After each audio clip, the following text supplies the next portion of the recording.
بسم اللہ الرحمن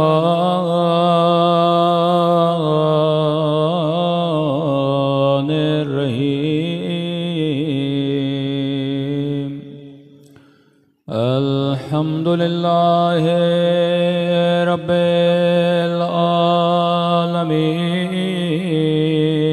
العالمین الحمد للہ کما هو أهله الصلاة والسلام على سيد المرسلين وخاتم النبيين أبي القاسم محمد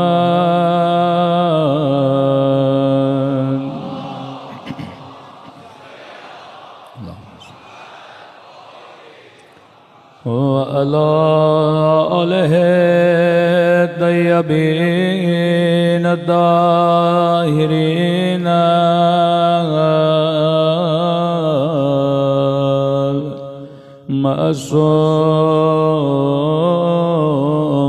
معصومین سب مل کے اپنے مولا کے ظہور کی دعا اللہم کل ولیک حجت ابن الحسن صلواتک علیہ وعلى آبائه في هذه الساعة وفي كل وليا وحافظا وقائدا وناصرا وذليلا وأنا حتى تسكنه أرضك طوعا وتمتعه فيها طويلا برحمتك يا أرحم الراحمين صلوات پڑھے محمد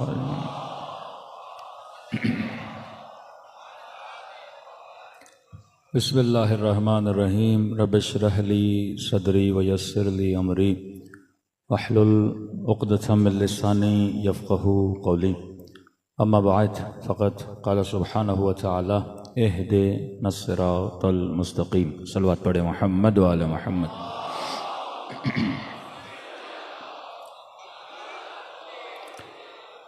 دعا ہے پروردگار عالم ان ایام میں ہم سب کی عبادتوں کو اپنی بارگاہ عالی میں قبول فرمائے اور جو مقصد زندگی مقصد حیات لے کر فرش عزا پہ آئے خدا ان مقاصد میں بھی ہم سب کو کامیابی نصیب فرما دے مسلسل آپ کی خدمت میں عرض کر رہے ہیں کہ ہم ایک ایسے نیٹ ورک کا حصہ ہیں جس کو بنانے والے اہل بیت علیہ الصلوۃ والسلام ہیں ورنہ جس بہاؤ میں مسلمان بہہ رہا تھا ہم بھی اس بہاؤ میں بہہ جاتے اگر محمد اور آل محمد نہ ہوتے کچھ چیزیں دہرا رہا ہوں تاکہ جو لوگ ابتدائی مجالس میں نہیں تھے وہ ہمارے ساتھ جڑ جائیں ہم نے کہا کہ یہ نیٹ ورک چند چیزوں کا ملزم ہے اس نیٹ ورک میں ان چیزوں کی وجہ سے یہ نیٹ ورک آباد ہے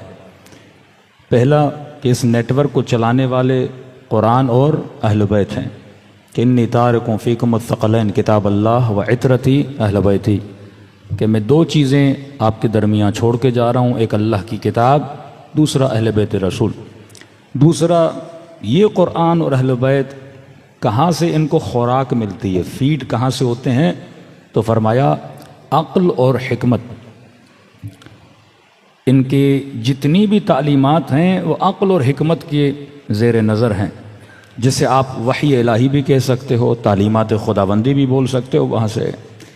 اس نیٹ ورک کے جو افراد ہیں ان کے لیے دو قانون ہیں، اگر یہ ان قوانین کا خیال کریں گے تو اس نیٹ ورک کا حصہ رہیں گے، خیال نہیں کریں گے تو آٹومیٹیکلی اس نیٹ ورک سے نکال دیے جائیں گے۔ افراد کا آپس میں جو تعلق ہے اس کی بنیاد ہے محبت اور نفرت، بغض اور محبت، جسے ہم تولا اور تبرہ بولتے ہیں کہ آج ہمیں کس نے جوڑا؟ محبت محمد اور آل محمد نے۔ ہم سب دشمن کس کو مانتے ہیں؟ جو محمد اور آل محمد کا دشمن ہے۔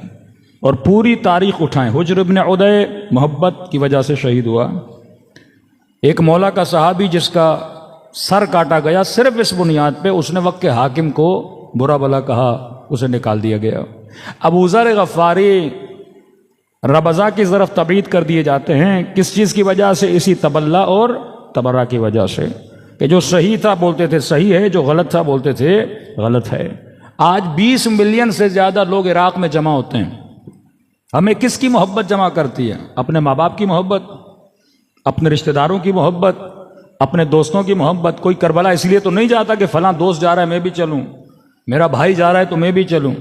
کربلا میں ہمیں ایک چیز جمع کرتی ہے، وہ ہے محبت محمد اور آل محمد۔ مطلب ہم تڑپتے ہیں محبت محمد اور آل محمد کے لیے، ہم سب کے دل دھڑکتے ہیں حسین ابن علی کے لیے، ہم سب کے دلوں میں ایک حرارت ہے، وہ حرارت عشق حسین ابن علی ہے۔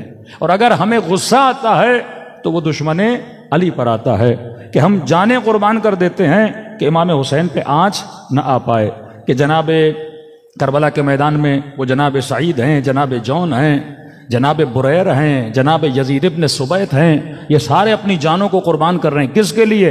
امام حسین کے لیے۔ یزید ابن سبیت اپنے 10 بیٹے تھے، اس کے 8 بیٹوں نے کہا ہم نہیں چلیں گے، 2 بیٹوں نے کہا ہم بابا کے ساتھ چلیں گے، عبداللہ اور عبید اللہ۔ اتنا عظیم الشان صحابی ہے کہ زیارت ناہیہ میں امام زمانہ سلام کرتے ہیں، السلام علی یزید ابن سبیت وعلی ابنہ عبداللہ اور عبید اللہ، دونوں بیٹے امام کی خدمت میں لا کے کھڑا کرتا ہے۔ مطلب محبت میں ان کے دل بھی تڑپتے ہیں، اور اگر دشمن سامنے آ جائے تو سب سے پہلے تیر اپنے بدن پہ لیتے ہیں، وہ حسین ابن علی پہ ایک بھی آنچ آنے کے لیے تیار نہیں ہوتے۔ یہ ہے تولا اور تبرہ۔ دوسرا جو قانون ہے ان کا آپس میں جڑنا، محبت اور نفرت دشمن اہل بیت علیہ الصلوۃ والسلام سے، اب ان کی بقا کے لیے اہل بیت نے ایک قانون بنایا ہے۔ اگر اس قانون پہ شیعہ عمل کرے تو شیعہ معاشرہ باقی رہے گا، صرف باقی نہیں رہے گا، خدا اس کو برکت بھی دے گا۔ اگر آپ چاہتے ہو آپ کا دائرہ وسیع ہو جائے، اگر آپ چاہتے ہو کہ آج 100 شیعہ ہیں کل 1000 ہو جائیں، آج 1000 ہیں کل 1,00,000 ہو جائیں، آج 1,00,000 ہیں کل 1 کروڑ ہو جائیں، تو فرمایا یہ صفت ہے۔ وہ کون سی صفت ہے؟ فرمایا امر نہیں، امر بالمعروف و نہی عن المنکر، جیسے منکر اور معروف کہتے ہیں، المعروف ما امرتم بہ والنہی ما نہیتم عنہ والمنکر ما نہیتم عنہ۔ مولا معروف وہ ہے جس کا آپ نے حکم دیا، منکر وہ ہے جس سے آپ نے روک لیا۔ اب یہ افراد ایک دوسرے کی تنقید پہ ناراض نہیں ہوتے کیونکہ تعلق محبت کا ہے، یہ ایک دوسرے کے ساتھ جڑے ہیں امام حسین کی وجہ سے۔ اب ان افراد کو اگر ٹوکا جائے تو یہ ناراض نہیں ہوں گے، کہ اگر آپ نے کسی کو بولا جناب آپ نماز نہیں پڑھتے پڑھ لیجئے، یہ اس بات سے ناراض نہیں ہوگا۔ کسی بہن نے دوسری بہن کو بولا ذرا اپنے حجاب کا خیال کرو، یہ ناراض نہیں ہوگی۔ یہ ایک دوسرے کی اصلاح میں پیش قدم ہوتے ہیں اور خوش ہوتے ہیں۔ ایک شرابی لیکن امام چھٹے امام کا چاہنے والا آتا ہے مولا کی خدمت میں، مولا اصلاح کرتے ہیں۔ جناب ابو بصیر صحابی امام درس دے رہے ہیں لیکن خواتین کے ساتھ تھوڑی سی مذاق کرتے ہیں، امام سے بلاتے ہیں اور فوراً اس کا کان پکڑتے ہیں، یعنی کان کھچائی کرتے ہیں کہ تم کبھی آج کے بعد خواتین سے مذاق نہ کیا کرو۔ تو اہل بیت سمجھاتے بھی تھے اور ان کو سمجھانے سے کبھی ان کے چاہنے والے ناراض نہیں ہوتے تھے۔ ناراض وہ ہوگا پھر جس کے دل میں تولا نہیں، ناراض وہ ہوگا پھر جس کے دل میں تبرہ ہے۔ مثلا کربلا کے میدان میں ابن سعد امام حسین کی نصیحت سے غصہ ہو رہا ہے۔ شبس ابن ربیع جس لائن کا قصہ میں نے کل سنایا، یہ کہے کہ ابن سعد کیا ہم حسین کی نصیحت سننے آئے ہیں یا حسین ابن علی کو قتل کرنے آئے ہیں؟ تو فرمایا اس نیٹ ورک کا یہ نتیجہ، اب اللہ کہتا ہے نتیجہ یہ ہوگا کہ خدا تمہارے گھروں میں تمہارے معاشروں میں نظام عدل کو قائم کر دے گا۔ یہ نشانی ہے ظہور امام زمانہ کی۔ ملئت جورن و ظلما، مولا زمین ظلم اور جور سے بھر چکی ہے، جب آپ آؤ گے قسطن و عدلا، اس کے بعد کیا ہوگا؟ زمین خدا میں عدالت قائم ہو جائے گی۔ صلوات پڑھے محمد و آل محمد پر۔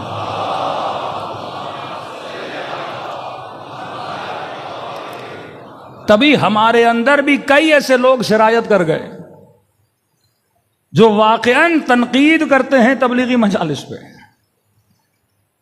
کہتے یہ روش نہیں ہماری مجلس۔ مجلس کا مطلب یہ ہے کہ فضائل اہل بیت ہوں اور مصائب ہوں۔ جنہوں نے فضائل کا دائرہ صرف جنگوں تک محدود کر دیا کہ مولا علی لڑیں گے تو یہ علی کی فضیلت ہے، لیکن نماز مثلا مولا کی فضیلت نہیں ہے۔ تو کسی نے کہا کہ مولانا مجلس کس طرح پڑھی جائے؟ میں نے کہا نہ آپ بتاؤ نہ میں بتاؤں یا فلاں مولوی بتائے، اہل بیت نے اصول بتائیں۔ میں نے کہا پورا نہج البلاغہ مجالس علی ابن ابی طالب کا مجموعہ ہے۔ نہج البلاغہ کیا ہے؟ مجالس امیر المومنین ہے۔ آج ہم مجلس بولتے ہیں، اہل بیت کے زمانے میں خطبات بولتے تھے کہ یہ میں شروع میں پڑھتا ہوں نا الحمدللہ رب العالمین الحمدللہ کما ہوا، یہ خطبہ ہے۔ اہل بیت خطبے سے ابتدا کرتے تھے اور پھر آگے جا کے کلام کرتے تھے تو کہتے تھے خطبات امیر المومنین۔ علی نے کیا دیا؟ خطبہ دیا۔ جناب سیدہ زہرا کی مجلس خواتین کے لیے الگو ہے، رول ماڈل ہے، تبھی کہتے خطبہ فدق یہ سیدہ کی مجلس ہے۔ نہج البلاغہ امیر المومنین کی مجلس ہے۔ بڑے سے بڑے مولوی کو لا کر بٹھائیے کہ جناب ہم مجلس کی روش نکالنا چاہتے ہیں کہ اہل بیت مجلس کس طرح پڑھتے تھے۔ چھٹے امام کے خطبات، چوتھے امام کے خطبات، امام رضا کے خطبات، امیر المومنین کے خطبات۔ میں نے کہا روش مجلس خطبہ ہے امیر المومنین سے نکالو۔ خطبے کی ابتدا توحید خدا سے، اس کے بعد امیر المومنین واجبات کو گنواتے ہیں، اس کے بعد امر بالمعروف کرتے ہیں، نہی عن المنکر کرتے ہیں، آخر میں جا کے پھر بتاتے ہیں کہ تمہیں جو بتا رہے ہیں ان کی فضیلت کیا ہے۔ خطبہ جناب سیدہ فاطمہ زہرا اللہ کی توحید کا ذکر کرتی ہیں، نماز کا ذکر کرتی ہیں، زکوٰۃ کا ذکر کرتی ہیں، پھر عربوں کو ان کے حالات بتاتی ہیں کہ تم کیا تھے اور میرے بابا نے کیا کیا، پھر اپنی فضیلت کو بیان کرتی ہیں۔ خطبہ غدیر کو اٹھا لیجئے، رسول خدا ابتدائے خطبہ میں توحید کا ذکر کرتے ہیں، پھر نماز کا ذکر کرتے ہیں، پھر لوگوں کو خوف خدا دلاتے ہیں، پھر واجبات کی ترغیب دلاتے ہیں، پھر آخر میں آتے ہیں ولایت امیر المومنین کو بتاتے ہیں۔ مطلب ابتدا یہ ہوتی ہے اللہ کو مانو، پھر امر بالمعروف، پھر نہی عن المنکر، واجبات کو ادا کرو، محرمات سے بچو، لوگوں کو اچھائیوں کی دعوت دو، لوگوں کو برائیوں سے روکو، پھر آخر میں جا کے اہل بیت کا ذکر کرتے تھے کہ اگر تم نے سب کچھ کیا اور دل میں علی کی محبت نہ رہی تو عبادتیں منہ پہ ماری جائیں گی۔ ہم کیا کرتے ہیں؟ آخر کو لیتے ہیں کہ نہیں مولانا شروع کو نہیں لینا۔ بندے خدا اگر معاشرے کے اندر اصلاح نہیں ہوگی، معاشرہ علوی معاشرہ کیسے بنے گا؟ اس جوان کو ہم نے امام زمانہ کے لیے تیار کرنا ہے، اس زبان کے برین کو امام زمانہ کے لیے۔ جب اس کی سوچ امام حسین جیسی نہیں بنے گی، جب اس کی فکر جناب زہرا جیسی نہیں بنے گی، یہ اس انقلاب مہدوی کے لیے تیار نہیں ہوگا۔ تو جب تک معاشرے میں گفتگو کا طریقہ وہ نہ ہو جو محمد اور آل محمد کا ہو۔ اب وہی کام جو دشمن اہل بیت نے کیا، کیا کام کیا؟ 3 ورژن بنائے۔ اس میں اتنی احادیث اور روایات ہیں جو وقت میں واقع دامن وقت میں نہیں ہے۔ کوئی بھی نوجوان تھیسس لکھنا چاہے، میں نے کل کہا کہ آج کل تو آرٹیفیشل انٹیلیجنس آ گئی، آپ چیٹ جی پی ٹی میں بھی سوال کریں گے، آدھے جواب تو سارے وہاں پر آ جاتے ہیں۔ جعل حدیث کا ٹاپک کہ حدیث جال کے ساتھ، وہ ہمارے ہاں شیعوں کا ایک وہ مشہور ہے نا ایک بیان کہ جناب کے پیاز نہیں بک رہے تھے اور کہا کہ جس نے مکے کے پیاز کھائے اس پہ جنت واجب ہو گئی۔ تو یہ بالکل اسی طرح ہے کہ جس نے ایک شیعہ کو مارا اس پہ جنت کیا ہو گئی؟ واجب ہو گئی۔ یہ چمچ بھی اپنی جیبوں میں لے کے جاتے تھے کہ جب مر جائیں گے تو رسول خدا کے ساتھ ڈنر کروایا جائے گا۔ اس طرح کے مفتی تاریخ میں آپ بہت یحرفون الکلم، یہود نے یہی کیا کہ کلمات رسول خدا کی تحریف کی۔ پہلا ورژن کیا بنایا؟ اچھا یہ ساری تحریفات شروع ہو رہی ہیں صلح امام حسن کے بعد، کیونکہ اتنے سخت جنگیں کی امیر المومنین نے، خلیفہ کشی ہوئی، عثمان کا زمانہ، امیر علی کا زمانہ، عمر کا زمانہ، خلیفہ مارے ہیں لوگ، خلیفہ مار رہے ہیں۔ یہ سارے لوگ جو عثمان کو قتل کرنے کے لیے آئے تھے کہاں سے آئے تھے؟ یہ مصر کے مسلمان تھے، یہ سارے کلمہ گو تھے۔ یہ جو امیر المومنین کے مقابلے میں کھڑے تھے یہ کون ہیں؟ یہ وہی ہیں جو کلمہ گو ہیں، کوئی نمازی ہے، کوئی حاجی ہے، کوئی کیا ہے، کوئی کیا ہے۔ اب انہوں نے کہا کہ لوگ ہماری برائیوں کو دیکھ کے ہمارے خلاف اٹھتے ہیں، تو انہوں نے حدیثیں کا کارخانہ لگایا، حدیثیں بنانا شروع کی، سینکڑوں حدیثیں۔ کیا آج آپ دیکھیں محمد علی مرزا انجینئر، آدھی باتیں سچ کہہ جاتا ہے، پھر اینڈ میں اٹک جاتا ہے. کیوں؟ اس کا سورس اہل بیت نہیں ہے. ٹھیک ہے نا. آدھی باتیں اس کے کتاب میں جو آ گئیں، جو اس کی عقل سے ٹکرائیں، اس نے ساری بیان کی کہ معاویہ نے کیا کیا، وہ بتاتا ہے لوگوں کو. یہ بھی غلط کیا، یہاں پر بھی باطل تھا، یہاں پر بھی علی اکبر تھے، یہاں پر بھی علی اکبر تھے، یہاں پر بھی علی اکبر تھے. یہ حدیث رسول ہے، علی کو مولا کہا، آپ بھی مولا بولیں، کوئی مسئلہ نہیں. آ کے پھر ایک جگہ پہ اٹک جاتا ہے. کیوں؟ کیونکہ سورس اس کا یہی مسلم اور بخاری ہے. مسلم اور بخاری میں یہ حدیثیں بکثرت کے ساتھ نقل ہیں کہ آپ حاکم کے خلاف قیام نہیں کر سکتے. کہ میں نے کل کافی ریفرنس آپ کو دیے. موٹی موٹی باتیں. پہلے یہ تھا کہ حاکم کو برا نہیں کہہ سکتے، ہاں دل میں اس کے لیے شکایت رکھو، لیکن زبان سے اظہار نہیں کر سکتے کہ جناب آپ شراب پیتے ہو، آپ بے نمازی ہو، آپ فسق و فجور کیوں کرتے ہو. کہ نہیں. پہلا ورژن یہ تھا. پھر اپڈیٹ ہوا ان کا سافٹ ویئر. پہلے کہا کہ حاکم کو برا نہیں کہہ سکتے، پھر کہا کہ جو حاکم کو برا کہے گا اللہ اسے قیامت میں رسوا کرے گا. جو حاکم کو برا کہے گا وہ جہنم میں بنے گا. جو حاکم کو برا کہے گا وہ اپنے چہرے کے ساتھ جا کے جہنم میں جا کے گرے گا. کہ اگر حاکم کے وجود کے اندر شیطان بھی چلا جائے، اگر وہ آپ کے دین کو بھی تباہ کر دے، آپ کو حق نہیں حاکم کے خلاف بولے. کیونکہ قرآن کی آیت ہے اطیعوا اللہ و اطیعوا الرسول و اولی الامر منکم. اللہ کی اطاعت کرو، رسول کی اطاعت کرو. تیسری اطاعت کس کی ہے؟ اولی الامر کی اطاعت ہے. اولی الامر جس نے حکومت کی. الملک لمن غلب، ملک اس کا ہے جو اس پہ غالب آ گیا. اب چاہے غالب یزید آئے، یہ اس کا ملک ہے. غالب امیر شام آئے، یہ اس کا ملک ہے. میں نے کہا نا اہل سنت میں کوئی میکنزم نہیں تھا خلافت کا. پہلی خلافت ثقیفہ میں بنی، دوسرے خلیفے کو پہلے نے بنایا، تیسرے خلیفے کے لیے شورا بنی، چوتھے خلیفے معاویہ ابن ابی سفیان تلوار کے زور پہ خلیفہ بنے، پانچویں خلیفے نے باپ نے بیٹے کو بنا دیا، چھٹے کو باپ نے بیٹے کو بنا دیا. یعنی آپ پورا جاتے ہو. کوئی میکنزم. پاکستان میں الیکشن ہوں گے، ایک میکنزم بنا ہوا ہے نا، بنا ہوا ہے، عمل نہیں ہوتا.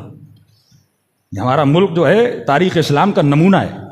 کیونکہ یہاں بھی جنگ اقتدار کی جنگ ہے، تخت کی جنگ ہے. کون ہوگا اقتدار، کس کے پاس ہوگا پاور. اس پاور کے چکر میں پھر ظلم ہوتا ہے. وہ اس کو گراتا ہے، وہ اس کو گراتا ہے. اس دن یہاں پہ لائٹ چلی گئی تو میں نے کہا کہ آپ نے بندوبست نہیں کیا. تو انتظامیہ نے کہا مولانا اس علاقے میں کبھی لائٹ جاتی نہیں ہے، لہٰذا ہم نے بندوبست نہیں کیا. میں نے کہا آپ کو سوچنا چاہیے، آپ ہو پاکستان میں، یہاں وزیر اعظم کا بھی بھروسہ. یار صبح اٹھو تو وزیر نہیں رہتا، اور اگلے دن اٹھو کسی آلو کو وزیر اعظم بنا دیا جاتا ہے. صلوات پڑھے محمد والے محمد پر.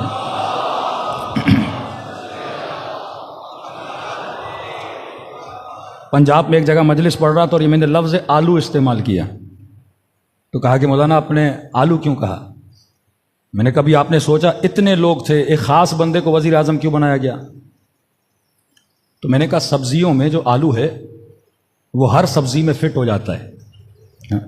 تو بعض لوگ ایسے ہیں جو ہر جگہ کیا ہو جاتے ہیں، فٹ ہو جاتے ہیں. یہ آپ لوگوں کے لیے بصیرت کی نگاہ ہے کہ کون بندہ کہاں بیٹھا ہے. صلوات پڑھے محمد والے محمد پر.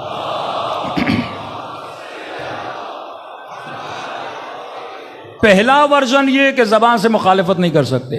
دوسرا ورژن کہا کہ تمہاری آخرت بھی گئی، جہنمی بن جاؤ گے اگر حاکم کے خلاف ایک جملہ بولا. ابھی میں نے آلو بولا ہے تو شاید میں جہنمی بن گیا. ان حدیثوں کی روشنی میں کہ آپ حاکم کے لیے ایک توہین کا جملہ بھی نہیں بول سکتے، اگر بولو گے تو ان روایات کی روشنی میں آپ کیا بن جاتے ہو، جہنمی بن جاتے ہو. اور اپڈیٹ کیا سسٹم کو. تیسرا ورژن، کیونکہ امت جب پہلے پہ خاموش رہی ایک قدم اور آگے بڑھے، جہنمی بنا دیا. امت جب دوسرے قدم پہ خاموش رہی تو تیسرے قدم پر آئے. کہ رسول خدا نے فرمایا ہے جو جماعت سے جدا ہو جائے، امت بیعت کر لے اور ایک بندہ مخالفت کرے تو اس کا قتل بھی جائز ہے، چاہے وہ کوئی بھی کیوں نہ ہو. اب سوچو کہ جب سیدہ دروازے کے پیچھے تھیں، یہ جملے ہیں ہماری تاریخ میں، ان کے نہیں ہے تو نہیں ہے. کہا کہ مجھے نہیں پہچانتے میں کون ہوں، مصطفیٰ کی بیٹی ہوں. اس گھر میں حسنین رہتے ہیں. اس نے کہا فاطمہ ہو تو کیا، حسنین ہیں تو کیا. وہی نظریہ اگر مقابلے میں آئے تو چاہے کوئی بھی ہو اس کا قتل کیا ہو جاتا ہے، جائز ہو جاتا ہے. پہلے کہا قتل جائز ہے، پھر قتل کر کے دکھایا. واقع حرہ 70 کے قریب اصحاب، 700 کے قریب قاریان قرآن 3 دن مدینے کو حلال کیا. واقع حرہ کے بعد عبد الملک مروان کے زمانے میں حجاج ابن یوسف اٹیک کرتے ہیں مدینے پر. عبداللہ ابن عمر جناب عمر کے بیٹے کہتے ہیں اس قدر چیزیں سرایت کر چکی تھیں لوگوں کی ذہنوں میں کہ بھائی حاکم کی بیعت کرو ورنہ جہنمی بن جاؤ گے. کہتے ہیں حجاج بن یوسف اپنے گھر میں سو رہا تھا اور کسی فعل بد میں مبتلا تھا. یہ دروازے پر آئے کہ میں نے بیعت کرنی ہے. لوگوں نے کہا بھائی ابھی بزی ہیں جناب. میں نہیں بتا سکتا وہ کس کام میں بزی تھا. کہ ابھی بزی ہے جناب. کہ نہیں میں نے بیعت کرنی ہے. ایسا نہ ہو کہ کیونکہ اگر بیعت کرے بغیر بندہ مر گیا تو جہالت کی موت مرا. کہتے ہیں انہوں نے کہا بھائی وہ بہت اصرار کر رہے ہیں بیعت کرنی ہے. کہہ رہے ہیں یہ اتنا بد اخلاق تھا کہ صحابی کا بیٹا بیعت کرنے آیا, یہ بستر پہ سو رہا تھا, اس نے کہا میں بزی ہوں. اس نے اپنی ٹانگ نکالی اور کہا کہ میرے پیر سے کیا کر لو, بیعت کر لو. اور وہ پیر پہ ہاتھ لگا کے چلے گئے کہ ہماری کیا ہو گئی, بیعت ہو گئی. تیسرا ورژن قتل کرو, اور قتل کیا. اتنا قتل کیا کہ آپ کی سوچ ہے. کہتے ہیں مسجد کوفہ سے خون ایسے باہر آتا تھا جیسے بندہ کوئی مسجد کو پانی سے دھو رہا ہو. اتنے سر کاٹے کہ ان سروں پہ قالیچے بچھا کے چلا کرتے تھے. یہی اسی فتوے کی بنیاد پر کہ قاضی شرح فتوا دو. کس بنیاد پہ فتوا دوں؟ کہ یہی کہ حسین نے حاکم کے خلاف خروج کیا ہے. واللہ آج آپ چلے جائیے ان لوگوں کو جو یہی عقیدہ رکھتے ہیں, اس میں ذہبی ہے, اس میں قرطبی ہے, اس میں سارے اکابر امت انہی حدیثوں کے چکر میں پھنسے ہوئے ہیں. تو میں کہتا ہوں نا, جب ماخذ اور منبع اہل بیت نہ ہو تو لوگ گمراہ ہو جاتے ہیں. آج آپ کا مسلمان بھائی وہ بیچارہ کیا کرے؟ وہ کتاب اٹھاتا ہے ایک طرف قال رسول اللہ, جس نے حاکم کے خلاف قیام کیا, حاکم چاہے حبشی ہو, حاکم چاہے فاسق ہو, حاکم چاہے شرابی ہو, اس کے خلاف قیام نہیں کرنا, جماعت امت سے الگ نہیں ہونا, رفضہ تم رافضی بن جاؤ گے, اس کا قتل جائز ہے. اب یہ ایک مرتبہ دیکھتا ہے کہ نبی کا نواسہ قیام کر رہا ہے تو کہتے دیکھو احترام اپنی جگہ پر, لیکن یہاں پہ حسین نے جماعت سے اختلاف کر کے الگ ہوئے, اور نبی کا فرمان یہ تھا لہذا امت میں فتنہ ہو گیا, اتنا بڑا قتل ہو گیا. حسین کو نہیں آنا چاہیے تھا. یہ نہیں کہتے کہ یزید نے جو کیا غلط تھا, کہتے نہیں, یزید حسین ابن علی نیاز باللہ غلط کیا قیام کر کے, یزید کو احتراماً کچھ نہیں کرنا چاہیے تھا. اس کے فعل کو برا نہیں کہتے. اب آپ کو قیام امام حسین کی سمجھ آئے گی کہ امام حسین کا قیام دو جملے کہتے ہیں کہ اپنے جد کے دین کو زندہ کرنے کے لیے نکلا ہوں. دوسرا فرمایا جو بدعتیں امت میں آ گئی ہیں, حسین ان بدعتوں کو ختم کرنے کے لیے باہر آیا ہے. دین کی شکل اتنی بگڑ گئی کہ لوگوں کو پتہ ہی نہیں کہ دین رسول کیا ہے, کہ 100 سال تک حدیث سنانا منع, لیکن شام میں حدیث سنانے کی آزادی. جب لوگ نہیں سنیں گے قال قال رسول اللہ, جب لوگ نہیں سنیں گے کہ رسول خدا نے کیا کہا, اور صرف حکومت پرنٹ کرتی رہے گی کتابوں کو اپنے مفادات میں کہ رسول نے یہ کہا, تو امت کا تو قصور نہیں ہے, امت گمراہ ہو جائے گی. اب اس امت میں قیام کیا امام حسین نے. میں نے کہا یہ قیام حسین ابن علی امت کو ایک الگ لائن دے رہا ہے. اسلام میں 2 اسلامی ورژن بنے.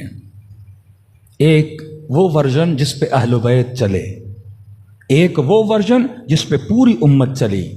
امت ہمیشہ حکمرانوں کے دین پر تھی, اہل بیت ہمیشہ حکمرانوں کے مقابلے میں کھڑے رہے. اپنی سیرت سے بتایا کہ اگر حاکم فاجر ہو میرے نانا نہیں کہہ سکتے کہ تم اس کے لیے کچھ بھی نہیں کہہ سکتے. لیکن اب ایک چھوٹا سا سوال ہے, ہم کس حد تک حاکم کی مخالفت میں جا سکتے ہیں؟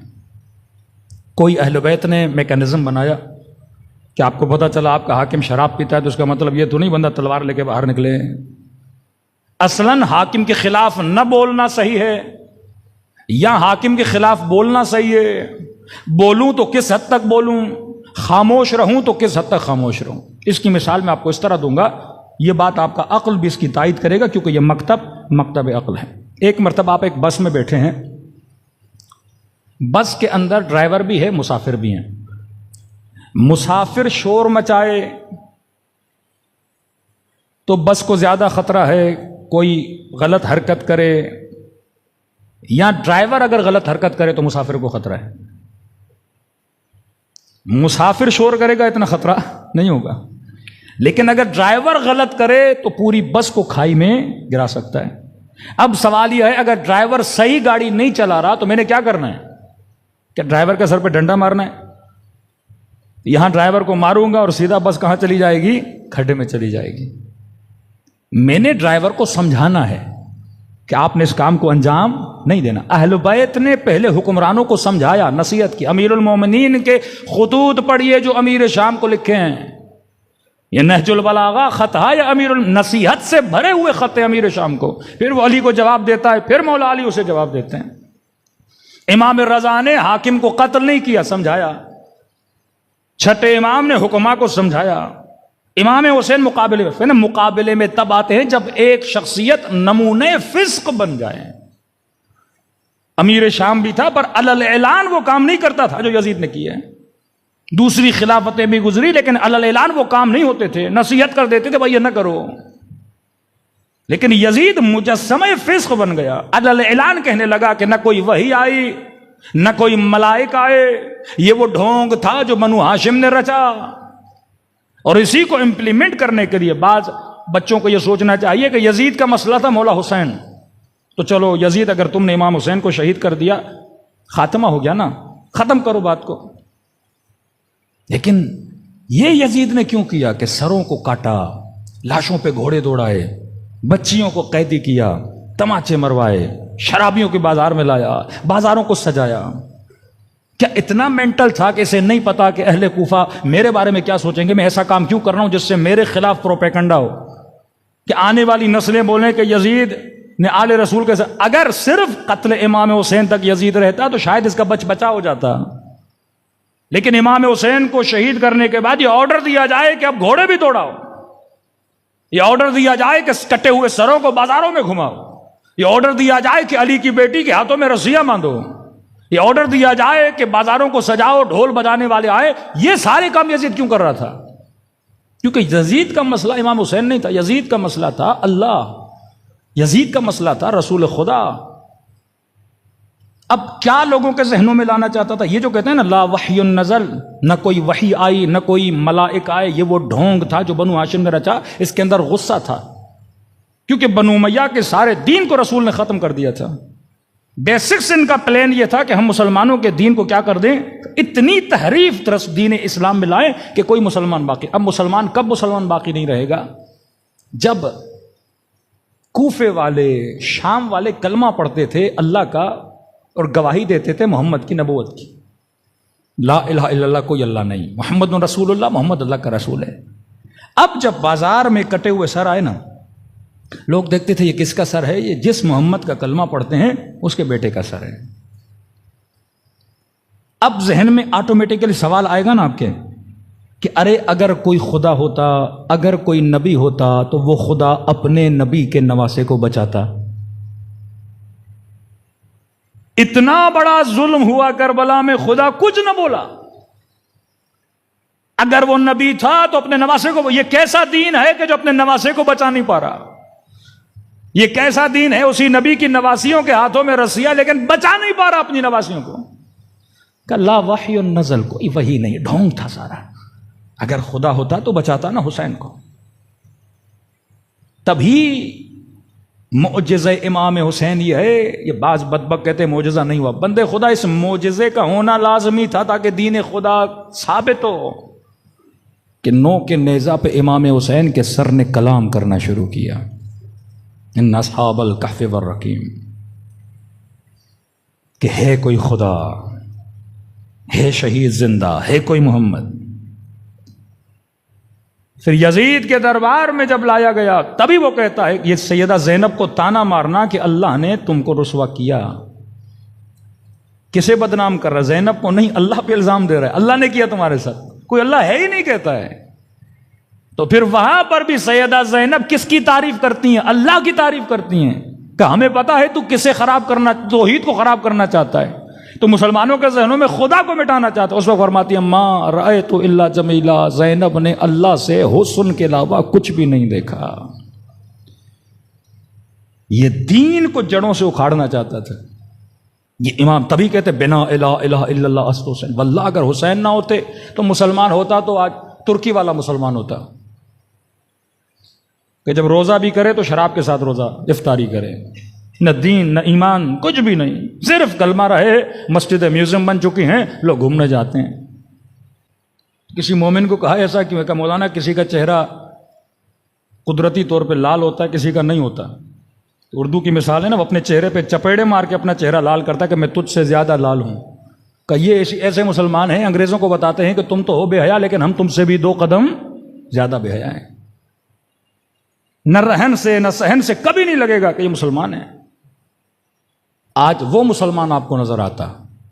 آج اگر دین بچا ہوا ہے، مسجدوں میں نمازیں پڑھ رہے ہو، یہ کس کا احسان ہے؟ حسین ابن علی کا احسان ہے. امام حسین نہ ہوتے یہ یزیدی حکومتوں کا سلسلہ چلتا رہتا اور دین کا خاتمہ ہوتا. صلوات پڑھے محمد والے محمد پر.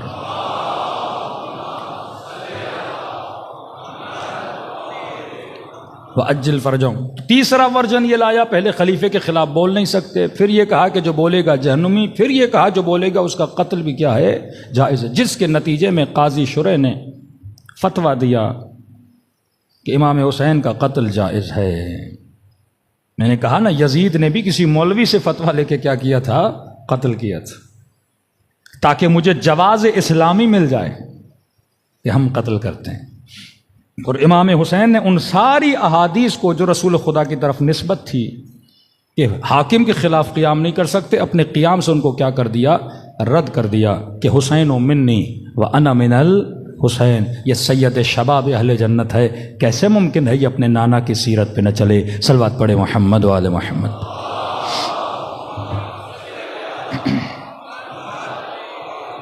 وَأَجِّلْ فَرْجَهُمْ یا علی.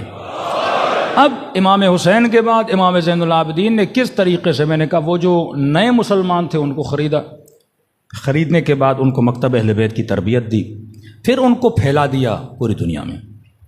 ذہبی اپنی کتاب میں لکھتا ہے آپ کے امام محمد باقر علیہ الصلوۃ والسلام کے لیے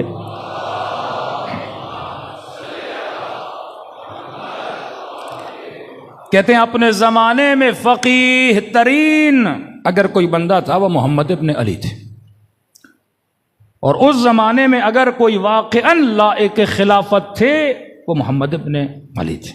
5ویں امام. 5ویں اور 6ٹھے امام میں بنو امیہ اور بنو عباس میں جھڑپیں ہوئیں. معصومین نے موقع ڈھونڈا کہ علماء فرماتے ہیں 5ویں 6ٹھے امام تک منظم شیعوں کا کوئی گروہ نہیں تھا، بس دلوں میں امیر المومنین کی محبت تھی. لیکن جو بنیادیں تشیع کی بنانی تھی وہ 5ویں اور 6ٹھے امام نے بنائی.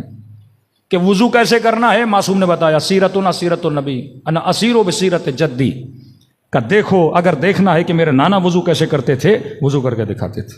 حج کے احکام بتائے، روزے کے احکام بتائے، اصول دین بتائے، فروع دین بتائے. اپنے شیعوں کو تیار کیا مختلف مناظروں کے لیے.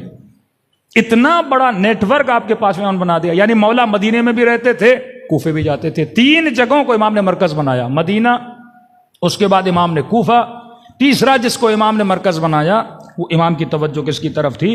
ایران کی طرف تھی. اب کوفہ کی بنیاد خلیفہ ثانی کے زمانے میں رکھ. کوفہ فوجی چھاونی تھا. یہ مسلمان جہاں جہاں سے آتے تھے فوجیں جمع کی جاتی تھی کوفے میں. فوج جمع ہوتی تھی، یہاں سے جنگوں میں جاتے تھے، پھر سارے غنائم کوفے میں آتے تھے، پھر لوگوں میں تقسیم کر دیے جاتے تھے. لیکن اتنی تیزی سے کوفہ آباد ہوا، کوفے میں سب سے زیادہ جو لوگ رہتے تھے وہ اشعری کہاں کے؟ یمن کے آئے ہوئے لوگ تھے. یمنیوں کا ایک مسئلہ تھا، یمنی کبھی خلیفہ نہیں بن سکتے تھے کیونکہ یہ قرشی نہیں تھے. جس طرح امریکہ میں جو کالے ہیں ان کو بڑے بڑے عہدے نہیں دیے جاتے. اب یہ تو بائی چانس اوباما مثلاً وہاں کا پریزیڈنٹ بن گیا، یہ کبھی کبھی ایک بندے کو بنا دیتے ہیں، لیکن پوری ہسٹری میں دیکھیں کالوں کی اتنی ویلیو نہیں. تو کالے اپنے وجود کے اظہار کے لیے امریکہ میں کیا کرتے ہیں؟ زیادہ تر کالے آپ کو اسپورٹ میں نظر آئیں گے، باکسنگ میں نظر آئیں گے، سیلیبریٹی بننا چاہتے ہیں، سنگر بننا چاہتے ہیں تاکہ وہ اس معاشرے میں اپنی ویلیو، اپنا نام بنا سکیں جس معاشرے میں ان کو بڑے بڑے عہدوں پہ لانے نہیں دیا جاتا. یمنیوں کا یہی حال تھا. یمنی خلیفہ نہیں بن سکتے تھے، تو یمنی یا حافظ قرآن بنتے تھے یا یمنی بہترین جنگجو تھے. اب عبد الملک مروان نے، کیونکہ یمنی لڑتے بہت تھے، جنگجو تھے، تو ان کو کہا کہ آپ ذرا آگے کی طرف بھیج دو. تو بڑی تعداد یمنیوں کی 15 سے 20 ہزار یمنی ایران کے فتح ہونے کے بعد اس شہر اس میں داخل ہوئے، اور یہ یمنی جا کے مقام قم یعنی شہر قم میں جا کے یہ رکے. کہ آپ دیکھتے ہیں کہ اچانک آپ سے قم سے آپ کو شیعوں کی ایک خیزش نظر آتی ہے، شیعہ وہاں سے نظر آتے ہیں. یہ اشعری المذہب یمن کے وہ جنگجو تھے جو وہاں پہ رکے. اب یمنیوں کے دل میں امیر المومنین کی محبت ضرور تھی.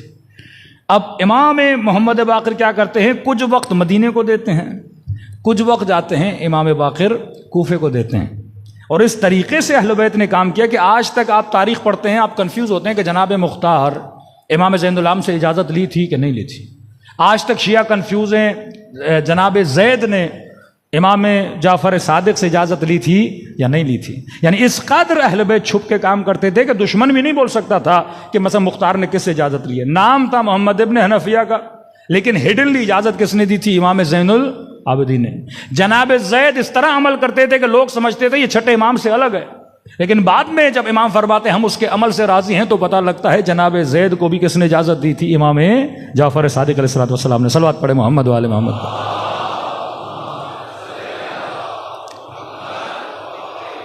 کہ پانچویں امام کے زمانے میں ایک شخص ہے عبداللہ اشعری، ایک فیملی کے 11 لوگ ہیں.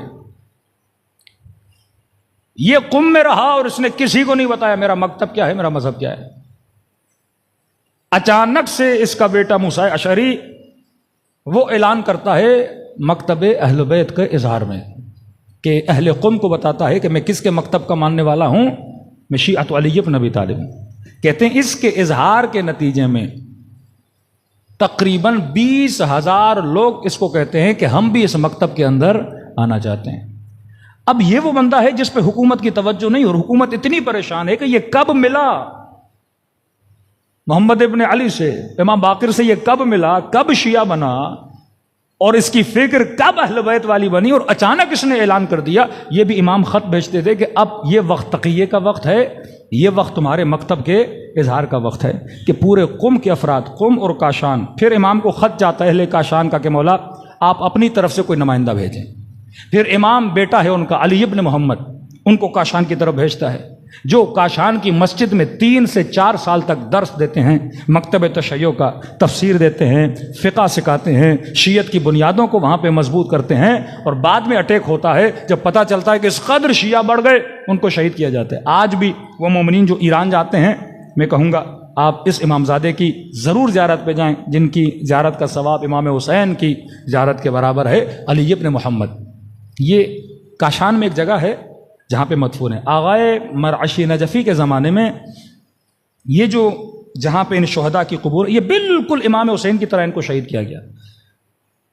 تقریباً یہ 80-90 ساتھی تھے آپس میں جن کو شہید کیا، اور سیم امام حسین کی طرح ان کا گلا کاٹا گیا اور ان شہداء کو بے دردی سے شہید کیا گیا. یہ فرزند امام محمد باقر ہے. آغائے مرعشی نجفی کے زمانے میں آج بھی وہاں کا ایک خادم زندہ ہے، شاید 90 سال کا ہوگا. اس کی ڈاکومنٹری بھی انٹرنیٹ پہ پڑی ہوئی، آپ دیکھ سکتے ہیں. یہ معجز اہل بیت علیہ الصلوۃ والسلام ہے.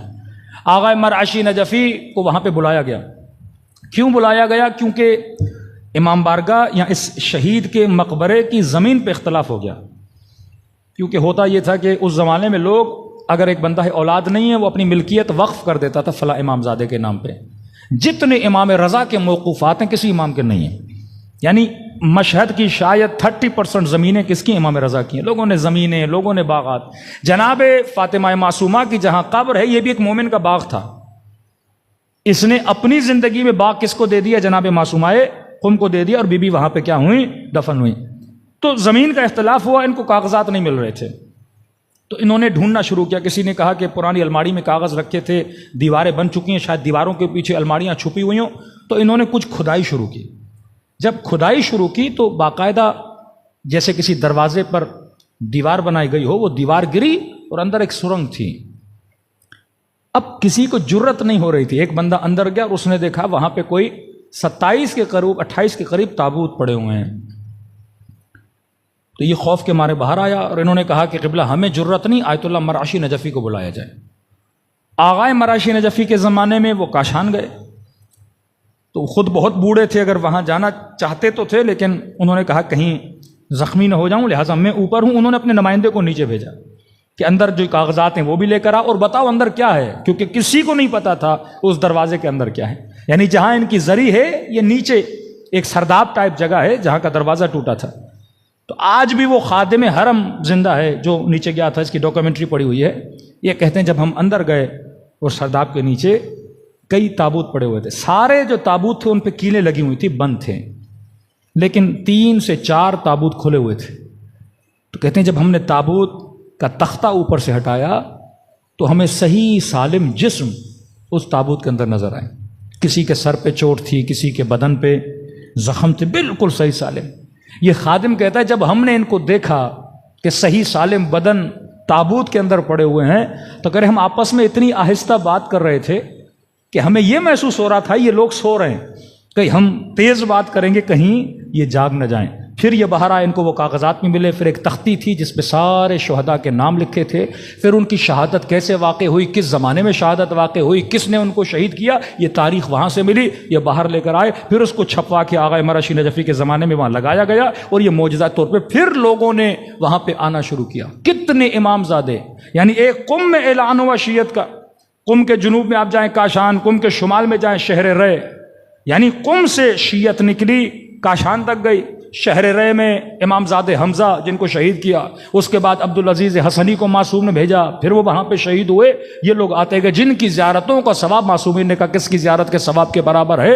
امام حسین کی زیارت کے ثواب کے برابر ہے. یہاں سے شیعت نکلتی ہے، پھر یہی اہل قم سمرقند جاتے ہیں، بخارا جاتے ہیں، وہاں تک شیعت بڑھ جاتی ہے.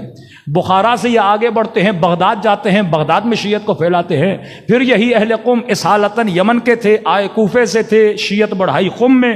پھر یہ بغداد سے سفر طے کرتے ہیں جبل العامل کی طرف، جبل العامل لبنان میں.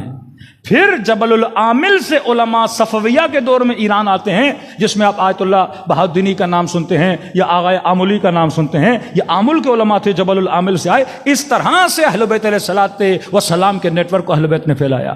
امام محمد باقر یہ پہلے امام ہیں جنہوں نے سب سے زیادہ وکیل بنائے. پہلے صرف اصطلاح آتی تھی کہ یہ ہمارا صحابی ہے. امام کے زمانے میں صحابی کی اصطلاح، خادم کی اصطلاح، صراف کی اصطلاح نکلی، وکیل کی اصطلاح نکلی. امام نے ڈیوٹیز کو آپس میں بانٹا.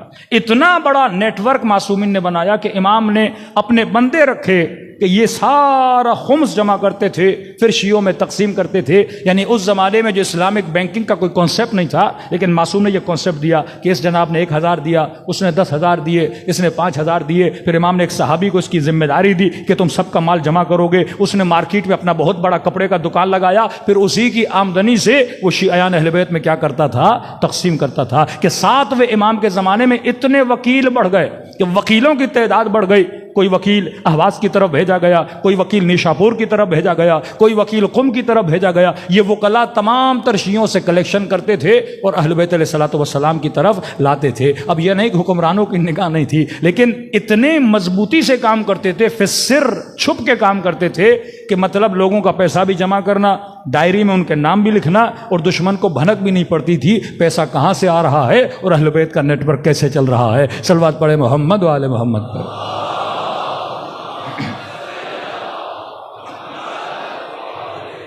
ایک امام کے صحابی ہیں جن کا نام ہے موسیٰ بن عبداللہ. یہی وہ بندہ ہے جس نے اپنے مذہب کا کیا کیا تھا؟ آشکار کیا تھا کہ ہمارا مذہب ہے. اب ایک مولا کے شاگرد کی مثال دوں، ابو جعفر. امام نے مناظر تیار کیے تھے. اس کو کہا کہ تمہارا کام ہے مناظرہ کرنا، کچھ کو کہا کہ تمہارا کام ہے صرف جاؤ بستیوں میں حدیثیں سناؤ، کچھ کو کہا کہ تمہارا کام ہے احکام سناؤ، کچھ کو کہا کہ تمہارا کام ہے کلیکشن کرو. لوگوں کو ڈیوٹیز دے کے امام نے بانٹا. یہ ابو جعفر، یہ چھٹے امام کے زمانے میں بہترین مناظر. یہ کہتے ہیں جواب اس کے آستین میں رہتا تھا. یہاں سوال ہوا، اس نے ٹھک کر کے کیا کر دیا؟ جواب دے دیا. ان کو بلایا حضرت زید نے، بیٹے ہیں امام زین العابدین، کہ ابو جعفر، یہ رؤسائے شیعہ میں سے مانا جاتا تھا، لوگ اس پہ بڑا بلیو کرتے تھے، کہ ابو جعفر مانتے ہو کہ ہم آل رسول ہیں؟ اب اخلاق دیکھیے، احترام بھی رکھتے تھے اور اپنی بات بھی پہنچاتے تھے. کہ جی آپ فرزند رسول ہیں. کہ ابو جعفر، اگر میں قیام کروں، اگر ہم اہل بیت میں سے کوئی قیام کرے، کیا تو ہمارا ساتھ دو گے؟ ابو جعفر نے کہا کہ جناب زید، میری جان آپ پہ قربان ہو جائے، فرزند امام ہیں. کہ اگر آپ کے بابا کہیں اور اگر آپ کے بھائی کہیں یا آپ کے چچا کہیں تو میں قیام کے لیے تیار ہوں. کہا کہ اگر میں کہوں میرا ساتھ دو گے؟ سیدھا جواب دیا کہ نہیں، آپ کا ساتھ نہیں دوں گا.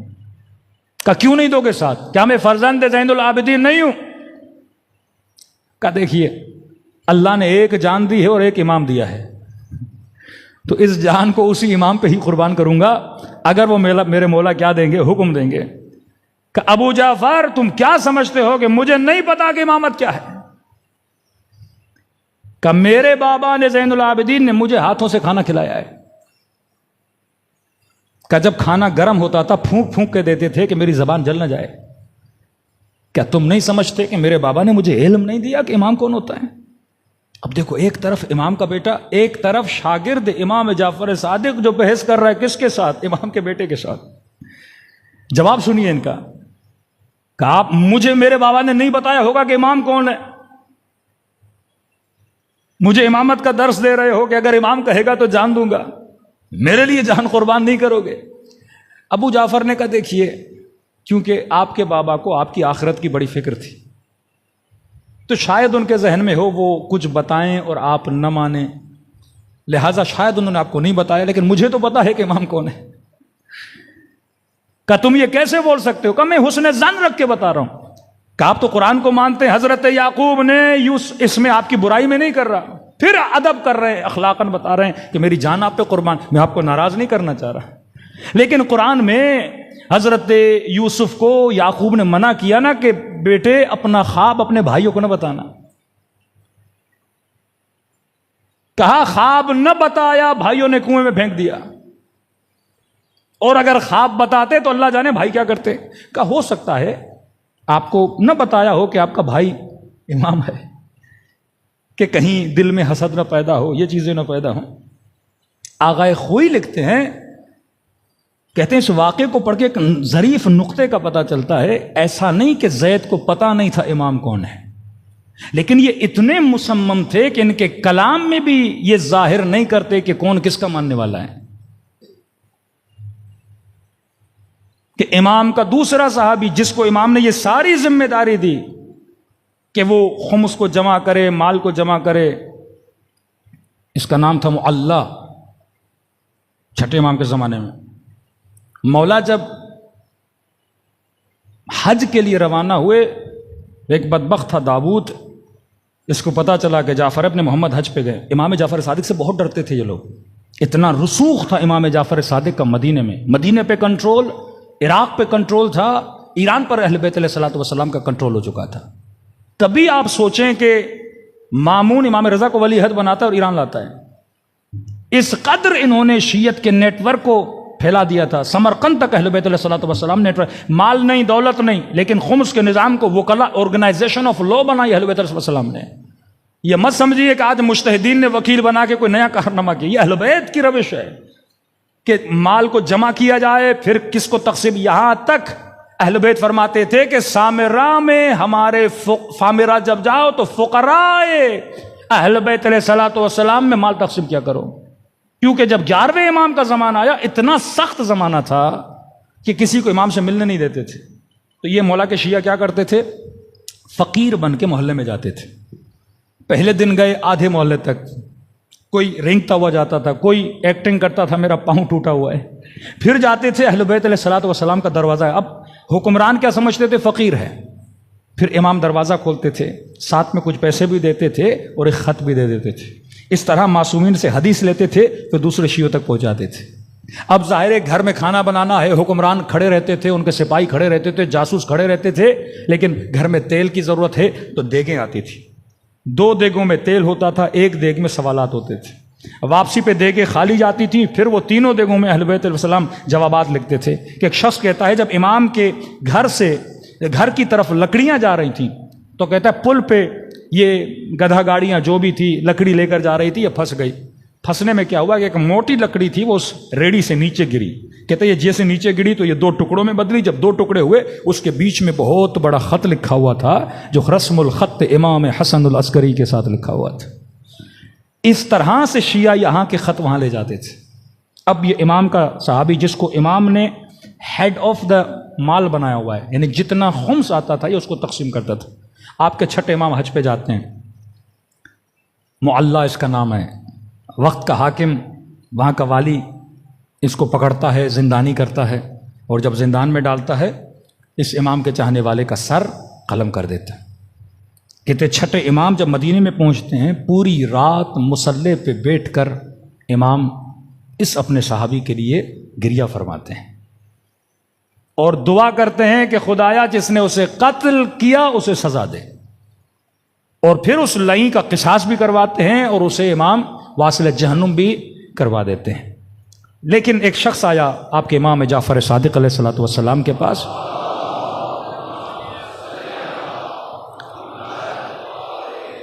فرمایا مولا ہمارے لیے مصیبت کبریٰ ہے کیونکہ جناب معلّہ شہید ہو گئے۔ امام نے فرمایا صحیح کہہ رہے ہو مصیبت ہے، لیکن معلّہ کے اندر ایک مسئلہ تھا۔ اب ایک طرف یہ اتنا صاحب کرامت ہے کہ جب زندہ تھا امام کے پاس آتا ہے اور امام کہتے ہیں کہ معلّہ تم مجھے پریشان لگ رہے ہو۔ اب یہ مدینے میں تھے، اس کے بچے تھے کوفے میں۔ کہتے ہیں مولا مجھے اپنے بچوں کی بڑی یاد آئی ہے۔ تو امام کہتے ہیں آنکھیں بند کر، آنکھیں بند کرتا ہے، اس کے چہرے پہ چھٹے امام ہاتھ پھیرتے ہیں۔ جب ہاتھ پھیرتے کہتے ہیں آنکھیں کھول، جب آنکھیں کھولتا ہے تو یہ کوفوں میں اپنے بچوں کے بیچ میں بیٹھا ہوتا ہے، بچوں سے مل لیتا ہے۔ پھر امام کہتے ہیں آنکھیں بند کر، پھر امام ہاتھ پھیرتے ہیں، پھر یہ خود کو کہاں پہ پاتا ہے؟ مدینے میں پاتا ہے۔ مطلب اہل سر بھی تھا کہ معصوم اس کو طی العرض بھی کراتے تھے۔ اپنی زندگی میں امام نے اسے ایک نصیحت کی تھی، فرمایا معلّہ ہمارے حق کا دفاع کرنے میں اتنے جذباتی نہ ہوا کرو، کیونکہ اس کے خون میں تھا کہ دفاع کرے اہل بیت علیہ السلام کا۔ اب دشمن کبھی کبھی اسے تنگ کرتا تھا، کسی محفل میں بیٹھا ہوتا تھا اور اگر امام جعفر صادق کو کسی نے برا کہا، یہ فوراً کھڑا ہو کے دفاع کرتا تھا۔ اس دفاع کے نتیجے میں یہ پہچانا جاتا تھا، جس کی وجہ سے مارا گیا۔ تو جب اس نے کہا کہ مولا یہ مصیبت کبریٰ ہے، امام نے فرمایا مصیبت کبریٰ تو ہے، لیکن یاد رکھنا دشمن کی جنگ ہمارے لیے آسان ہے، اگر ہم سے لڑیں یہ اتنا بڑا مسئلہ نہیں، لیکن ہمارا راز فاش کرنا، ہماری حدیثیں بتانا، راز سے مطلب یہ ہے کہ خود کو یہ دکھلانا کہ میں شیعہ ہوں، فرمایا یہ ہمارے لیے اس سے زیادہ سخت ہے، کیونکہ اگر تم نے خود کو ظاہر کر دیا کہ میرے شیعہ ہو، امام نے فرمایا یا سولی پہ چڑھایا جائے گا یا تمہارا سر قلم کر دیا جائے گا۔ تو فرمایا اس معاشرے میں اگر کام کرنا ہے تو اصحاب سر بن کے کام کرو، اور اسی طرح اہل بیت علیہ الصلوۃ والسلام نے کام کیا کہ آپ کی جتنی فقہ اربعہ ہیں، وہ زمانہ جو جبر گرائی کا زمانہ تھا، جس میں کہتے تھے اگر کوئی مر گیا تو اللہ کی مرضی سے، اگر کوئی جیا تو اللہ کی مرضی سے، یہاں امام نے فرمایا الامر بین الامرین۔ صلوات پڑھے محمد و آل محمد پر۔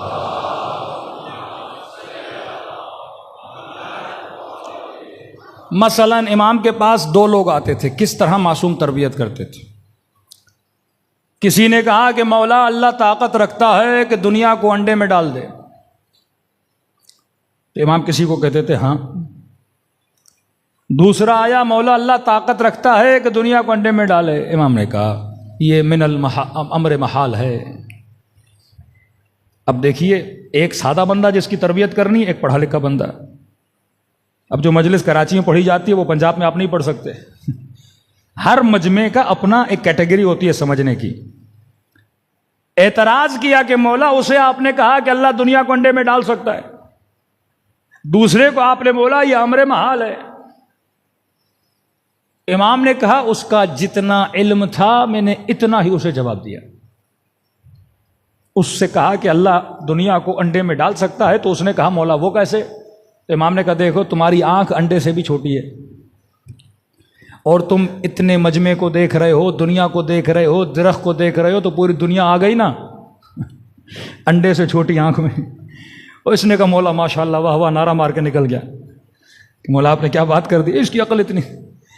امام نے کہا اگر میں دوسرے کو بولتا نا، وہ آیا تھا بصرے سے، بڑا مولا کا تیز صحابی تھے، امام نے کہا اگر میں اسے بولتا نا کہ دنیا آنکھ میں جس طرح سما گئی ہر چیز تو دنیا جا سکتی ہے، تو یہ مجھ پر اعتراض کرتا، کہتا مولا یہ درخت، یہ چاند، یہ ساری چیزیں، اس کا عکس میری آنکھ میں، یہ تو میری آنکھ میں نہیں گئے۔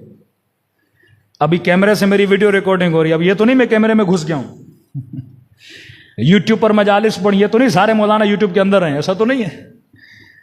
اور میں نہیں، عکس چلا جاتا ہے کیمرے کے اندر، یوٹیوب میں عکس ہے، آپ نہیں ہو۔ تو کہا دنیا نہیں گئی آنکھ میں، آنکھ میں دنیا کا عکس گیا، تو وہ مجھ پہ اعتراض کرتا تو امام نے اسے کیا جواب دیا؟ فرمایا یہ امر محال ہے اور محالات پہ اللہ کی قدرت جاری نہیں ہوتی۔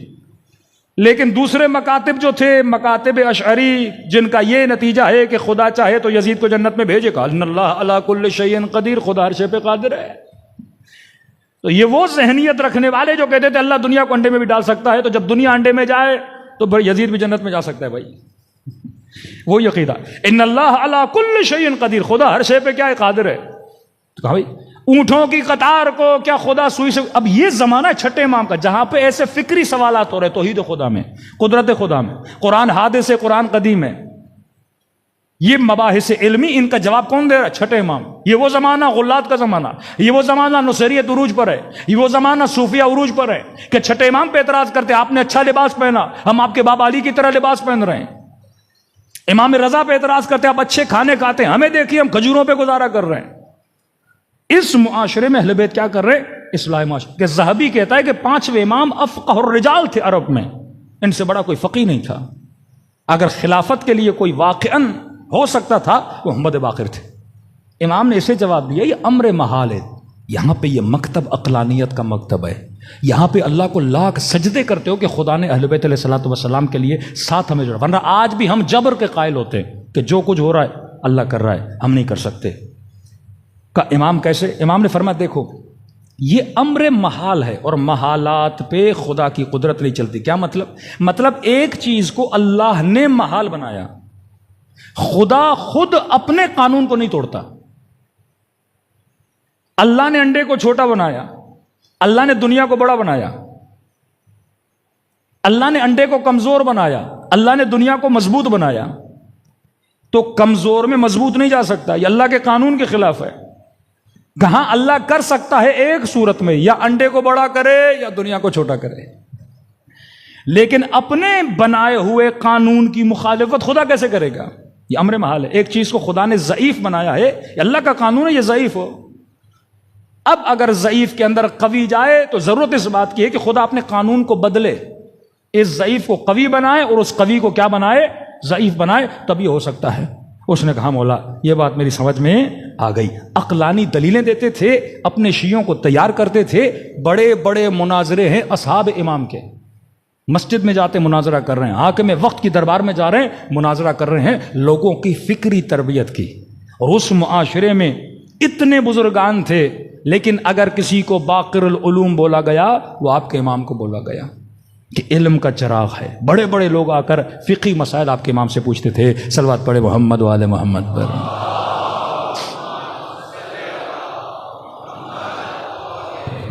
وہ امام کے خطبات، وہ امام کی فقہی روایات، تبھی ہمیں کہا جاتا ہے شیعہ جعفری، کیونکہ ایسا زمانہ جس میں اہل بیت علیہ الصلوۃ والسلام کو وقت ملا۔ پھر امام رضا، امام نقی، امام جواد، امام ہادی، ان اماموں نے شیعوں کی تربیت کی امام زمانہ کے لیے۔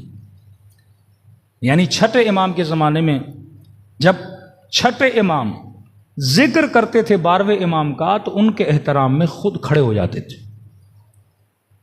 یہ جو ہم شیعہ امام زمانہ کے نام پہ کھڑے ہوتے نا، یہ چھٹے امام سے، یعنی اپنے فرزند کے لیے کہہ رہے ہیں روحی لکل فدا، میری جان مہدی پہ قربان ہو جائے کہ وہ ہمارے امر کو آ کے زندہ کرے گا، ہماری ساری محنتیں، ہمارا سارا خون جو ہم نے راہ خدا میں دیا ہے اس کو آ کے ہمارا بیٹا کیا کرے گا؟ زندہ کرے گا۔ اب یہاں سے شیعوں کی تیاری، اب شیعہ فقہی طور پہ مضبوط، اصولی طور پہ مضبوط، فروعی طور پہ مضبوط، خمس دینے لگے، وکلا کا سسٹم بن چکا، امام کو پہچان سکے۔ اب تیاری کی جا رہی ہے کس کی طرف؟ حضرت مہدی کے لیے۔ اب عجیب ہے، کوئی ایسے شیعہ بھی تھے جو 10 سال گزر جاتے تھے اپنے امام سے ملتے نہیں تھے، مطلب موقع نہیں تھا۔ کوفے میں ہے 10 سال امام کو نہیں دیکھا، لیکن امام کے پیغام کو پہنچا رہا ہے۔ پھر 7ویں امام کے بعد آپ کو ایک نئی روش نظر آتی ہے اہل بیت علیہ السلام کی، کہ اہل بیت نے شیعوں کے ساتھ ڈائریکٹ رابطہ کم کر دیا۔ آپ نے خط بھیجا، مولا مجھے فقہی مسئلہ ہے، اس کا جواب سنائیے۔ امام نے فرمایا میں نے اپنا شاگرد بھیجا ہے، اس سے پوچھو، جو وہ کہے وہ ہمارا قول ہے۔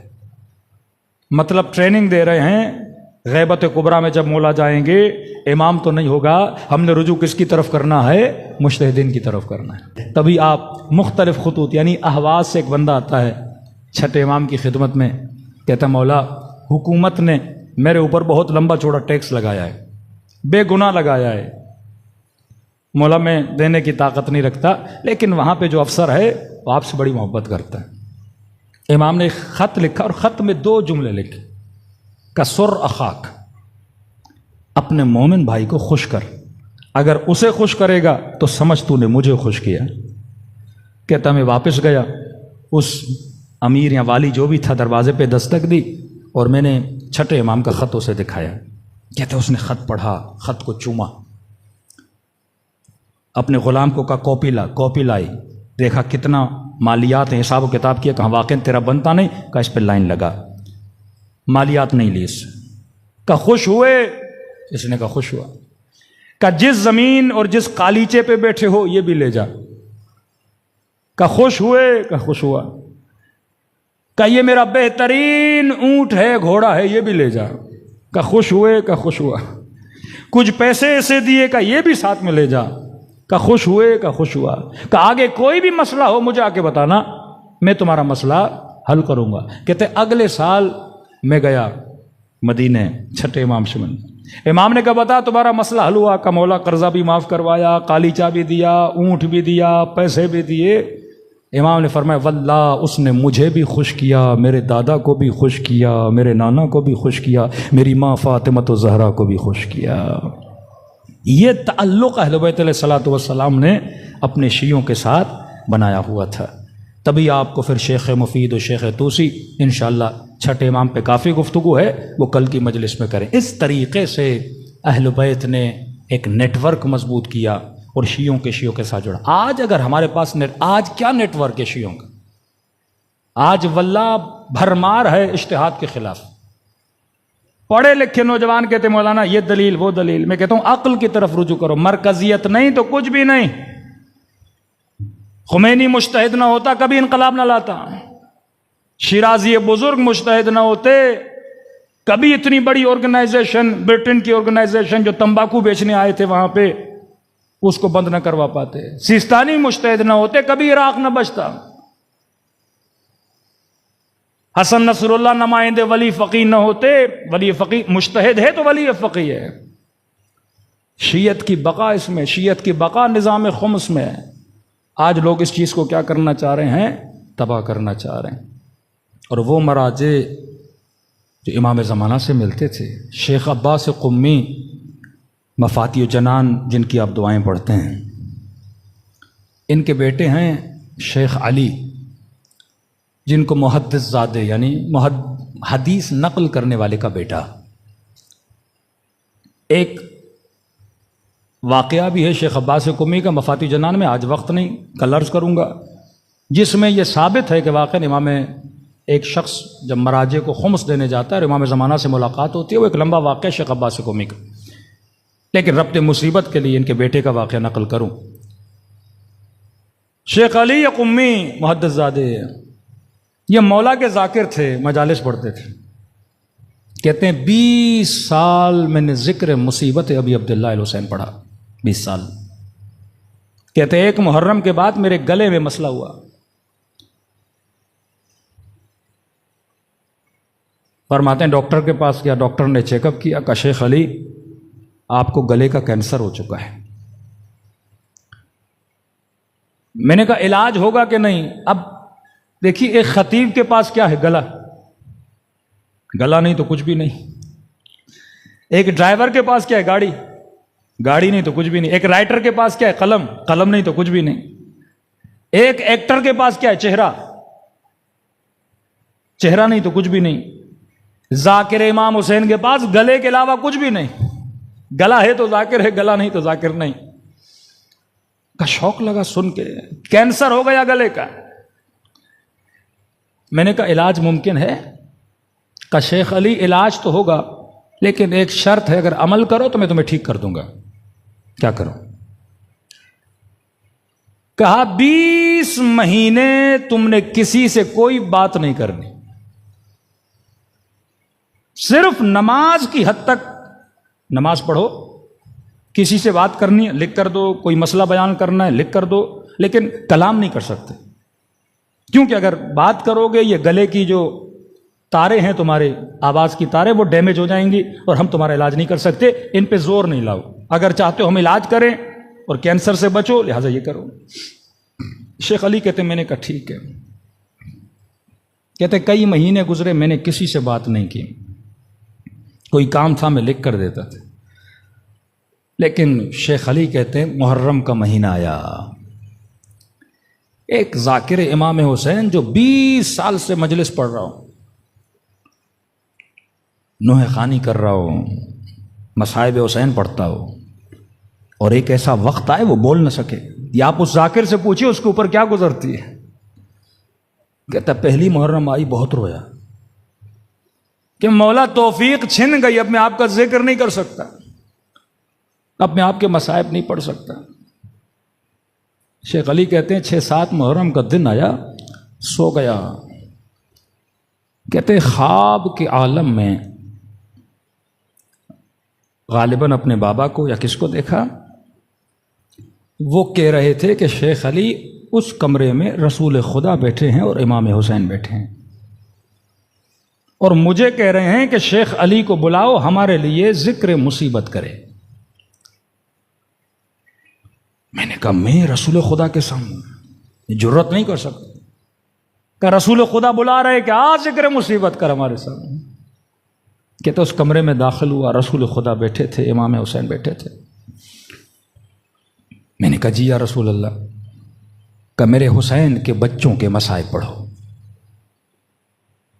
یا رسول اللہ میں کیسے جرت کر سکتا ہوں، یا رسول اللہ میرا گلا خراب ہے، کینسر کا مریض ہوں،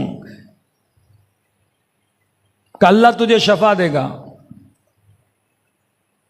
کہ کون سی مصیبت پڑھوں؟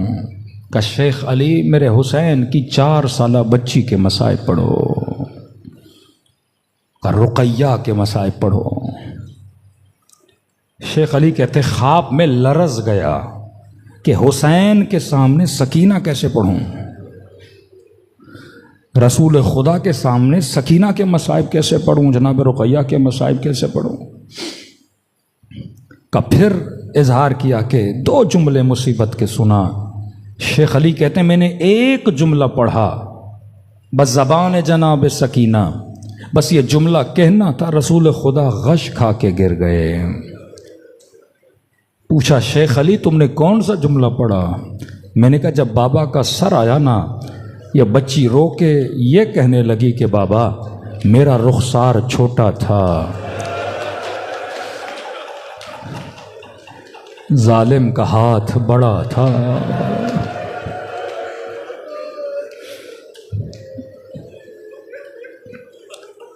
کا خواب کے عالم میں اتنے لرز رہے تھے کہ ان کی زوجہ نے ان کو اٹھایا، شیخ علی اٹھ، کیا ہوا؟ کا نیند سے اٹھا، پسینے سے گیلا۔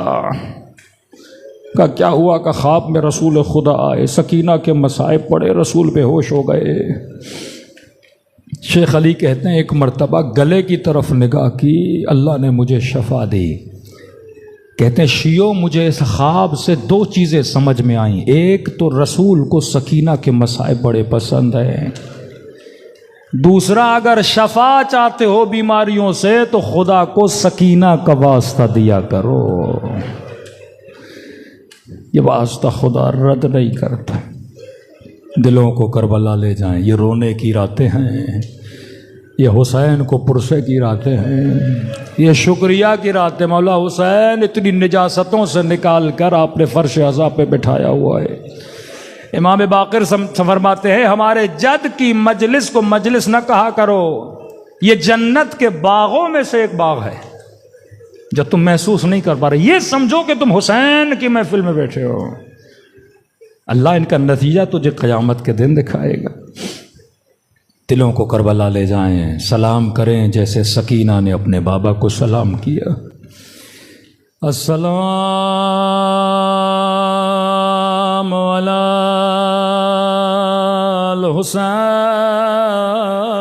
الحسین وعلی علی ابن الحسین وعلی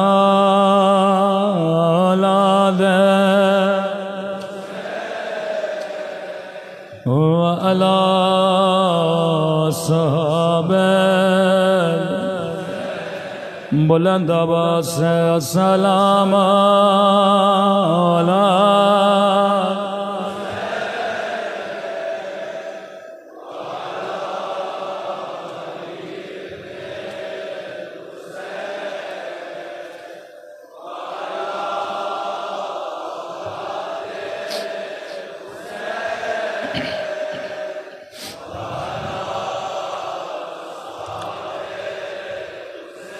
سب مل کے السلام علی الحسین وعلی علی ابن وعلی اولاد الحسین وعلی اصحاب میرا سلام سکینہ کے رخساروں پہ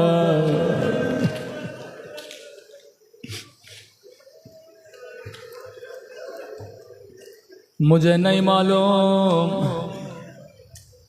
اس بی بی کی فضیلت اتنی کیوں ہے،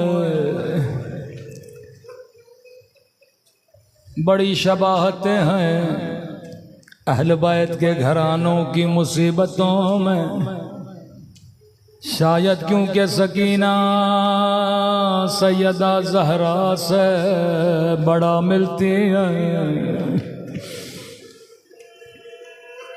امام رضا فرماتے ہیں شیعو چھوٹی چھوٹی باتوں کے لیے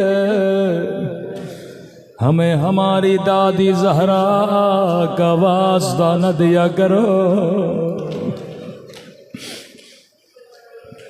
بڑی محبت کرتے تھے اپنی جد امجدہ سے۔ شاید سکینہ اس لیے پیاری ہیں کیونکہ اس بچی کی بڑی شباہت ہے جناب زہرا سے۔ سیدہ بھی بابا کے بعد زیادہ دن زندہ نہ رہے، سکینہ بھی اپنے بابا کے بعد زیادہ زندہ نہ رہے۔ سیدہ کی کمر جوانی میں جھک گئے تھے، روایت کے جملے ہیں جب یہ بچی زندان شام میں چلتے تھے تو دیواروں کا سہارا لے کے چلتے تھے۔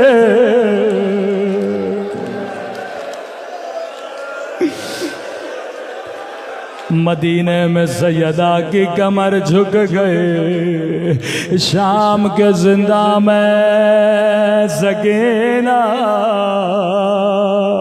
کی کمر جھک گئے تھے۔ ہمارے اساتذہ پڑھا کرتے تھے کہ جوانی میں سیدہ کے بال سفید ہو گئے، بچپنے میں سکینہ کے بال سفید ہو گئے، لیکن ایک مصیبت ہے جس کی شباہت سکینہ سے نہیں ہے، کسی اور شہید سے ہے۔ سنو گے وہ کون سی مصیبت ہے؟ مدینے میں سیدہ کی پسلیاں ٹوٹ گئے، کسی شہید کی شباہت زہرا سے نہیں ملتے، لیکن کربلا میں ایک یتیم بچہ ہے، جب گھوڑے سے گرا دائیں طرف کی پسلیاں بائیں طرف چلے گئے۔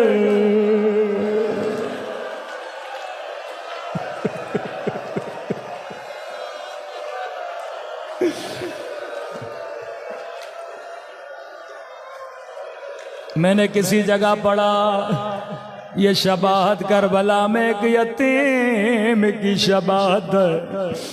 کسی مومن نے کہا نہیں مولانا، حسین کی بھی پسلیاں ٹوٹی تھی۔ میں نے کہا ٹوٹی تھی، لیکن حسین میں اور حسن کے یتیم میں ایک بڑا فرق ہے۔ میرے مولا کی پسلیاں ٹوٹی جب مولا شہید ہو گئے تھے، لیکن قاسم زندہ تھا۔ دائیں طرف کی پسلیاں بائیں طرف چلی گئے۔ روکے گا بابا حسن، میں دادی زہرا کا شبیہ بن چکا۔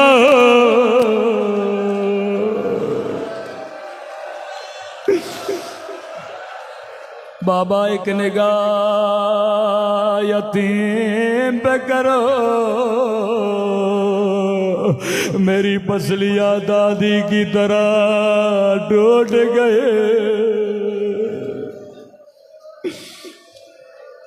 شاید آپ کے ذہن میں سوال پیدا ہو، کسی اور شہید کی پسلیاں کیوں نہیں ٹوٹیں؟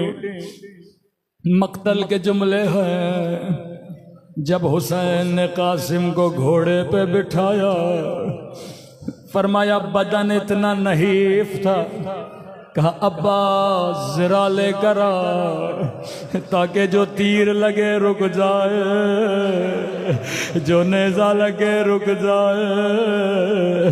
عباس کہتے ہیں میں نے خیموں میں بڑا تلاش کیا لیکن کوئی ذرا نہیں ملا جسے قاسم کے بدن پہ رکھا جائے۔ یہ وہ شہید ہے جو بغیر ذرا کے میدان میں گیا، جب نیزے لگے قاسم کے بدن کے ٹکڑے ٹکڑے ہو گئے۔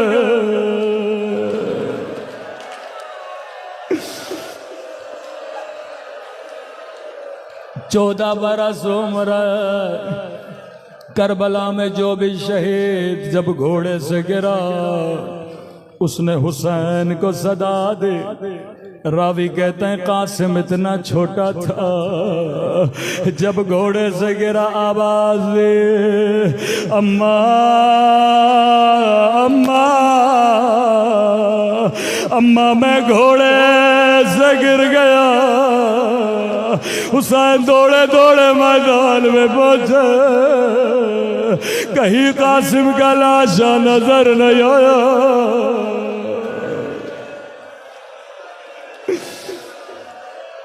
میرے استاد پڑھا کرتے تھے، حسین نے دائیں دیکھا لاشا نظر نہیں آیا، بائیں دیکھا لاشا نظر نہیں آیا۔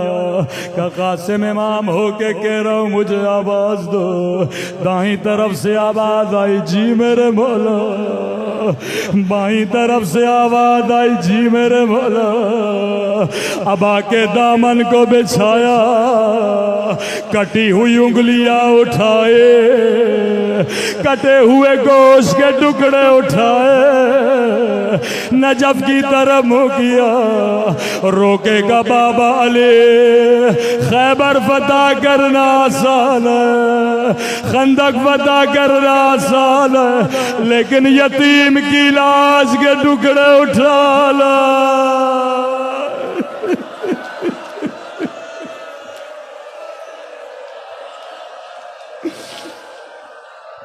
بابا یتیم کی لاش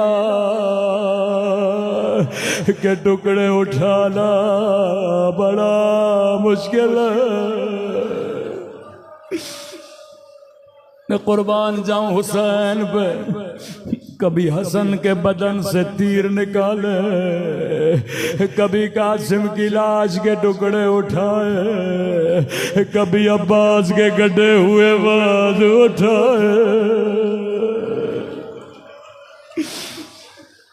میرے مولا نے گٹھڑی کو باندھا، آخری جملے زحمت کو تمام کروں، گٹھڑی کو اپنے کاندھے پہ رکھا، خیمے کے در سے آواز دے مفزا ذرا بہن زینب کو بلانا۔ بی بی زینب خیمے کے در پہ آئے، کہنے لگے بہن زینب قاسم کا لاشا لایا، سیدہ نے کہا حسین تیرے ہاتھ تو خالی ہے، لاشا کہاں ہے؟